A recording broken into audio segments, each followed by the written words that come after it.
Welcome to Healthy Wealthy Academy. Learn how to be healthy, wealthy, and get happiness with KOKOSHUNGSAN. Please subscribe and hit the notification bell for the latest updates. If you like it, please like, share it, and leave comments. Thanks for your support and for helping us make the world a better place. How to write your business plan for your online business. The very first thing you are going to do when you decided to start a new business should be your business plan, and that applies to both traditional and online business ventures. Your business plan is designed to outline your business strategies, how you plan to make your business a success, your marketing goals, your financial needs, and your overall blueprint to success.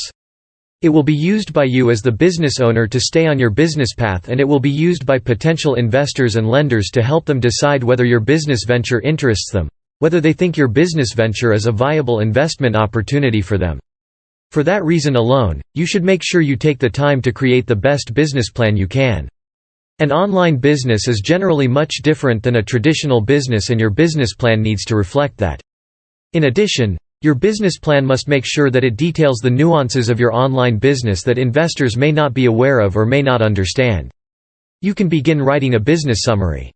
If your business is strictly online, then you need to break down all the components of operating an online business. You need to include things like what you will offer.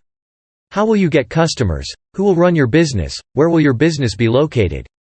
Next, you want to create your marketing plan that will delve into the research behind your market and include pricing, markup, advertising, building your brand, etc. Make sure the information is current and relevant. You will also want to include all the details related to your management team and their various duties. Often with online businesses, this is a minimal number of people. You'll also include your business schedule, both current and long-term.